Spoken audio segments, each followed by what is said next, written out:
जय हिंद दोस्तों, आप सबका स्वागत है। हमारे साथ में हमारे स्टूडेंट महिमा है, महिमा गुनसोला। और अभी इन्होंने हाल ही में इन्होंने नेट क्वालिफाई किया है। ये बड़े सौभाग्य का विषय है। और साथ में हमारे बहुत सारे स्टूडेंट हैं यहाँ पे अवेलेबल, जो के ख्वाहिश रखते हैं कि महिमा कुछ बताएं, उनको गाइडलाइन दे। इन्होंने सफलता प्राप्त की है। महिमा को फिर से कॉन्ग्रेचुलेसन। आप सब इनको बधाई दे दीजिए। Thank you. तो महिमा ये बताइए, बहुत सारे स्टूडेंट हमारे पास आए थे और जाहिर सी बात है वो आपसे मिलना भी चाह रहे थे और वो जानना चाह रहे थे कि कैसे कैसे आपने तैयारी की। तो थोड़ा सा गाइडलाइन ना संक्षेप में दे दीजिए। ऐसे तो आपने बहुत सारी चीज़ें बताई है, न्यूज़पेपर में भी बताया है, फिर क्या कहते हैं वीडियो के माध्यम से भी बताया है। और बता दीजिए, आप लोगों का कोई सवाल है तो पूछ लीजिएगा, ठीक है? हाँ बताइए तो महिमा जी। सर, जब मैं बीए में एंटर की थी, मुझे सबसे पहले अफरोज़ सर से मेरी पहली मुलाकात हुई थी। पहले जो क्लास थी मेरी अफरोज़ सर की हुई थी। तो अफरोज़ सर बहुत ज़्यादा कम्युनिकेशन स्किल सर की बहुत ज़्यादा इंटरेक्टिव, बहुत ज़्यादा अच्छी है। तो सर ने जब हमें पहली क्लास ली थी हमारी, तो सर ने उस दौरान हमें बताया था कि, और मैंने भी बहुत ज़्यादा इंटरेस्ट दिखाया कि ये प्रोफेसर की लाइन किस तरीके से अचीव होती है, ये प्रोफेसर बनते कैसे, क्या वो वही मोड होता है, वही स्ट्रैटेजी होती है जो बाकी जो टीचर्स अपनाते हैं, जो स्कूल वगैरह में होते हैं। मुझे इस बारे में कुछ नॉलेज था नहीं, बट एक था कि बस एक टीचिंग लाइन में जाना है। एक था मेरे, एक इंटरेस्ट था मेरे स्टार्टिंग से, स्कूल टाइम से, कि एक टीचिंग लाइन हो, लेकिन थोड़ा सा नेशनल लेवल या हायर एजुकेशन के फील्ड में हो। तो मैंने उस टाइम सर से कुछ क्वेश्चंस ही पूछे थे, सभी से पूछे थे, जो प्रोफेसर उस टाइम आए थे, मेरे जो सब्जेक्ट्स थे।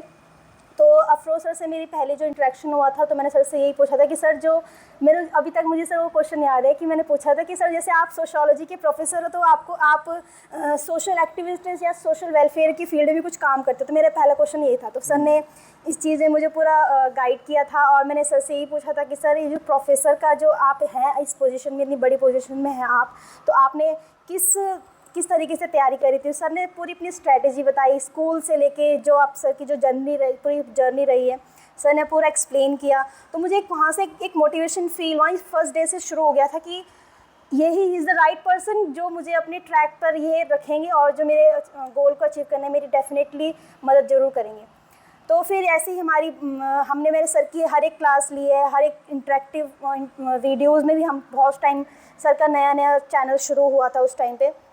चाहे हम सीनियर्स के साथ बैठते थे, उस टाइम पे भी हम सीनियर्स के साथ बात करते थे, उनके साथ टॉपिक्स वगैरह शेयर करते थे। तो सर ने भी गाइड किया कि यूजीसी नेट एग्ज़ाम होता है, जो एनटीए द्वारा कराया जाता है पूरे नेशनल में, इंडिया में। तो सर ने बताया कि मैंने किस तरीके से तैयारी करी, क्या तैयारी करी, सब कुछ हमारा बहुत इंटरेक्शन हुआ इस बारे में। तो बीए से लेके फिर उसके लिए हमें मास्टर्स या अपेयरिंग में हम क्वालिफाई करते हैं, और तो ये सर ने गाइड किया।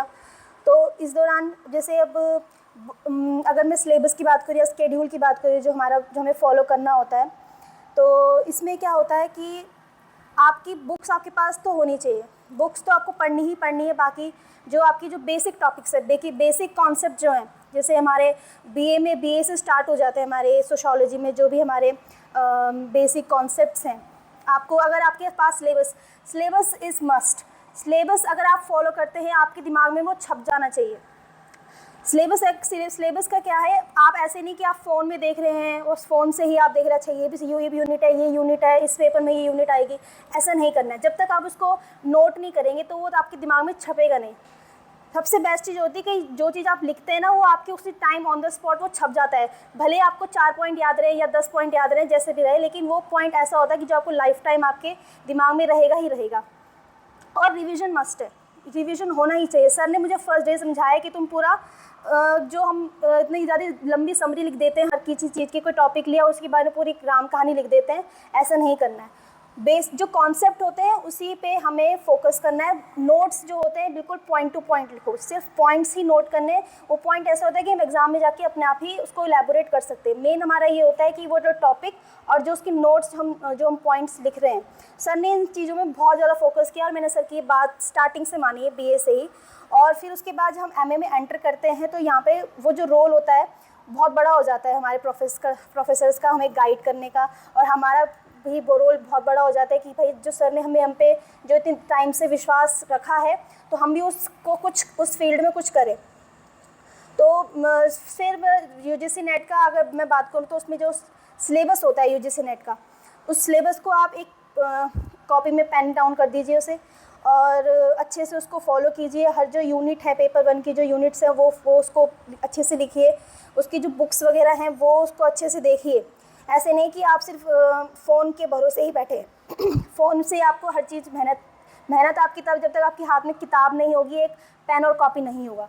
क्योंकि सर मेरा जो है ना सर, मैं जब तक कोई चीज़ कॉपी में नहीं लिखूंगी ना तब तक मेरे से पढ़ाई होती ही नहीं बिना पेन और कॉपी के। वीडियो में बोलता हूँ कि इसको सुनना नहीं है। बच्चे बोलते हैं मैं सुनता हूँ आपकी वीडियो में, बोलता हूँ सुनो मत, लिखना है उसको। और यही बात हमने आपको समझाई हुई है, हर एक वीडियो को लिखना है। जो आप लिखते हो ना तो दिमाग में लिखाता है, ठीक है। जैसे मैंने अक्सर कहा है कि लेक्चर सभी सुनते हैं लेकिन सभी सुन नहीं पाते क्योंकि यहाँ नहीं आता है, ठीक है। तो उसको लिखना है और एक एक बात आपने बहुत सही कही है। और उसके बाद आप हाँ कॉन्सेप्ट पे फोकस कीजिए, बिल्कुल पॉइंट वाइज रहिए, प्रोसीड, क्योंकि आज आपको ही बोलना है, आपकी बारी है जी। सो सर की तो जो हमारा यूजीसी नेट का सिलेबस है, जो भी आपका सब्जेक्ट है, चाहे आप किसी भी सब्जेक्ट से अपना नेट को करना चाहते हैं, तो मैंने जैसे सोशियोलॉजी से किया था तो आपका पेपर 2 उसी सब्जेक्ट से रिलेटेड रहता है। आपने जो बीए एमए में पढ़ा है वो चीज़ तो आपको पढ़नी ही पढ़नी है, लेकिन जो उसका एडवांस होता है, जो आपके ऑथर्स होते हैं, जो सोशियोलॉजिस्ट, जो थिंकर्स होते हैं, वो उसमें आपका बहुत ज़्यादा फोकस होना चाहिए क्योंकि क्वेश्चन वहीं से बनते हैं। और अभी तक जितने भी क्वेश्चन बने वहीं से बने हैं। जो भी एमसीक्यूज टाइप बनते हैं बहुत इलेबोरेटिव होता है, वो एक ही कॉन्सेप्ट को वो बहुत ज़्यादा घुमा के पूछते हैं। तो जब तक आप उसको अच्छे से रीड नहीं करेंगे, एक ही जैसे आपका अगर मान लो अगर हम बात करते हैं अगस्त कॉम्प्ट की बात करते हैं तो अगस्त कॉम्प्ट को सिर्फ उतना ही नहीं पढ़ना जितना एमए और बीए में दे रखा है। उसकी सर की एक किताब, सर ने बहुत सारी अमेरिकन थिंकर्स पे भी बहुत सारी बुक्स लिखी हैं। मैंने उस सर की बुक्स, सर ने मुझे फर्स्ट डे जब वो लॉन्च हुई थी, सर ने मुझे वो बुक दी थी, मैंने वो सारे थिंकर्स उसमें पढ़े, उसमें वो पूरे डिटेल में था सर वो। अभी तक हाँ वो अभी तक वो मेरे पास किताब पड़ी हुई है। और भट्ट सर ने मुझे एक यूजीसी नेट के एक एमसीक्यूज़ की बुक दी थी, वो भी मुझे बहुत ज़्यादा हेल्प किया है थ्रू आउट द जर्नी जो मेरी रही है अभी। तो ऐसा नहीं है कि सिर्फ वीडियोस ही आपके काम है, जब तक आप उसको लिखोगे नहीं तब तक वो किसी मतलब का नहीं है। और जब और लिख लिया तो उसको रिवाइज भी करना है, रिवीजन इज मस्ट। अच्छा, इसमें मैं एक चीज़ पूछना चाह रहा हूँ, जैसे वीडियोस है, आपने मेरी वीडियो देखी थी, ठीक है, एक एक करके, फिर उसमें से पॉइंट लिखा, फिर उसके बाद आप किताब पढ़ते थे, फिर उसमें इंटीग्रेट करते थे, जो चीज़ें नहीं हैं उसमें ऐड ऑन करते थे।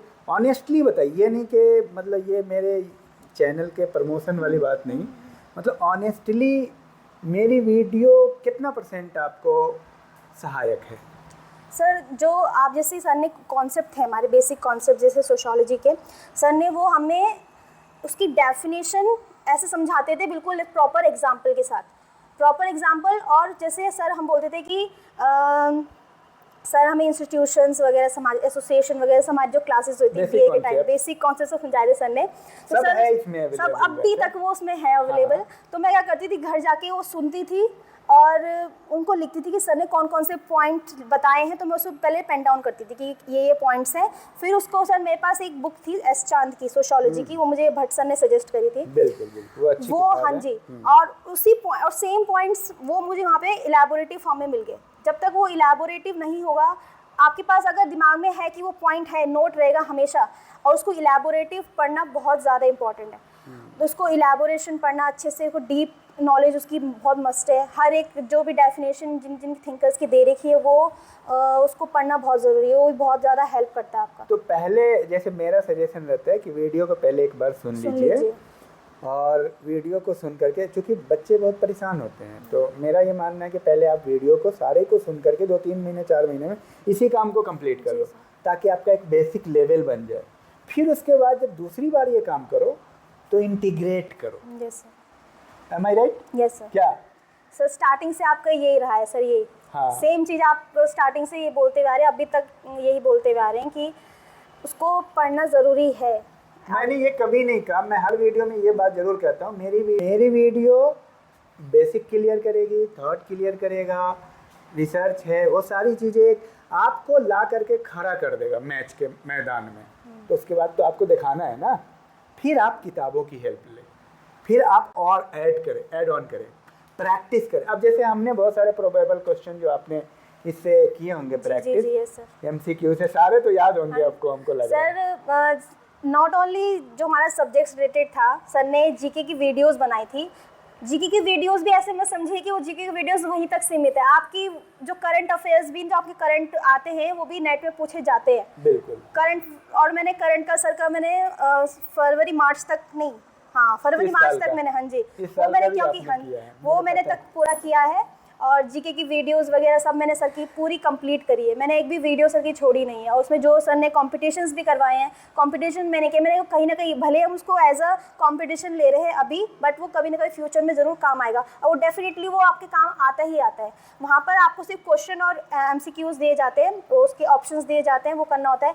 लेकिन जब इंटरेस्ट होता है ना उसे करने का, तो हम उसको और इलेबोरेटिव पढ़ते हैं कि ये क्वेश्चन यहाँ से आया, करंट का है ये, जो भी हमारे जीके एंशिएंट वगैरह जो भी पूछते हैं सर, तो हमारा एक सर इंटरेस्ट होता है सर हमेशा उसमें ना कुछ चेंजेस, करंट ऐसी होती है कि उसमें चेंजेस होते रहते हैं। तो मैं सर से वो शेयर में, सर इसका ये हो, सर इसका ये ऑप्शन में ये नहीं है, ये नहीं है, ये नहीं है, तो मैं सर से एक डिस्कस करती थी, हमारी डिस्कशन होती थी इन चीज़ों में। एक्चुअली सबसे ज़्यादा कमेंट अगर हम देख लें तो इनका बहुत ज़्यादा कमेंट है। ये तो मैंने गिनती नहीं की है, लेकिन इनका कमेंट इतना है, चूँकि अब तक यूट्यूब का एल्गोरिदम जो है, जिस कमेंट को अगर आप रिस्पॉन्स नहीं करते हैं ना, तो वो कमेंट हमें आज भी दिखता रहता है। इसलिए मैं उसमें कई बार ना लाइक कर रहा हूँ, क्योंकि वो कमेंट खत्म हो जाते हैं वहाँ से। अच्छा। जब तक उस कमेंट पे रिस्पांस नहीं हुआ है तब तक वो कमेंट सामने दिखता रहता है, तुम्हारा ही कमेंट आता रहता है। जिनके कमेंट को हमने आज तक कोई रिस्पांस नहीं किया हो, जैसे लाइक से या थंब से, तब तक वो सामने ही रहता है यूट्यूब पे। यूट्यूब इस जो उसका मेन उसका ऐप है उसमें, तो बहुत ज़्यादा कमेंट भी किए हैं, बहुत ज़्यादा कमेंट इस सेंस में, आपने क्वेश्चन पूछा, आपसे जो क्वेश्चन पूछे कि इन 3 सवालों के जवाब करें, आपने कोई ऐसा वीडियो नहीं जिसमें आंसर नहीं किया, तो रिजल्ट आपके सामने है। ये नहीं है कि भाई जो उसका फ़ायदा उठाना चाहेगा, बताया तो कि आप शुरुआत करना चाहोगे तो शुरुआत कर सकते हो, लेकिन तुम तो शुरुआत करने आए हो ही, फर्स्ट ईयर से आए हो, पहले दिन से आए थे, याद करो। और अब मतलब शुरुआत करने के लिए तुम बिल्कुल तैयार हो, तुम्हारा दिमाग विकल्प ढूंढ रहा है और तुमको विकल्प मिल रहा है, तुमको अवसर मिल रहे हैं। एम आई राइट? अवसर मिल रहे हैं ना, तो बस अवसर पे चलो। तो ये चीज़ें आपने बहुत अच्छी बताई। तो उसके बाद कुछ बुक्स वगैरह सोशियोलॉजी में, जैसे जो बच्चे इंग्लिश में पढ़ना चाह रहे हैं, मैं उनको रिकमेंड करता हूँ, पिछली वीडियो में बोल नहीं पाए थे, बोटोमोर की किताब ले लीजिए, हल्लम्बस की बुक को बाइबल ऑफ सोशियोलॉजी बोली जाती है, हल्लम्बस की आप ले लीजिए, बोटोमोल की ले लीजिए, और इंग्लिश में सुभाष ये भूषण एंड सचदेव की भी अच्छी किताब है। उसके बाद दोषियम जैन, दोषियम त्रिवेदी की किताब, ये सब आपको भी बताया था। ये सारी किताबें अच्छी किताबें हैं, उनको आप ले लीजिए। एक राइटर है मुश्तबा हुसैन, अगर वो किताब मिल जाए तो उसको आप ले लीजिएगा।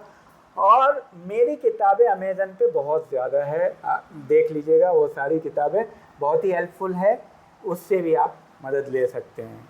और कुछ बोलना चाहेंगे? हो गया? जी सर। ठीक है, बस इसको फॉलो कीजिए। जो ऑलरेडी जिन लोगों ने काम किया हुआ है, फुटप्रिंट छोड़ा हुआ है, उसको फॉलो करना है। री इन्वेंटिंग द व्हील, फिर से नई चीज़ इन्वेंट करने में बहुत लंबा टाइम लग जाएगा। यहाँ जाओ, वहाँ जाओ, उससे पूछो, इससे पूछो। जो पैटर्न सही है उस पर काम करो, टाइम बचेगा। और सबसे कम समय में इन्होंने काम किया है। अभी मतलब MA का मार्कशीट भी नहीं है और सब चीज़ें, और नेट हो गया है, ये एक बहुत बड़ा अचीवमेंट है। और प्रोफेसर के लिए एलिजिबल है। लोग BEd करते हैं, TET क्वालिफाई करते हैं, कितने साल लग जाते हैं, जस्ट थिंक अबाउट इट। और मैं आजकल एक प्रोग्राम भी शुरू कर रहा हूँ, साथ में एक क्वेश्चन भी पूछता हूँ कि आज का सवाल होगा कि नेट की तैयारी में विद्यार्थियों को या कंपटीशन की तैयारी में विद्यार्थियों को सबसे बड़ी बाधा क्या लगती है? भाई सबसे बड़ी बाधा, जैसे मैं आपको बताऊं, मैं अपना इसमें एक व्यू भी बताता हूं साथ में। हमें तो कोई बाधा आज तक नहीं लगी, हमें अपॉर्चुनिटी की कमी नहीं लगती। वहीं पे विद्यार्थियों को बाधा क्यों लगती है कंपटीशन की तैयारी में या नेट की तैयारी में? इसका उत्तर जो सबसे बेहतर देगा सुझाव में, उसको मैं एक गिफ्ट देने वाला हूँ, ठीक है? Thank you. और ये प्रोग्राम तो मैं पहले से करता हूँ, गिफ्ट वाला। Yes, sir. आप भी शामिल हुए थे कई में। जी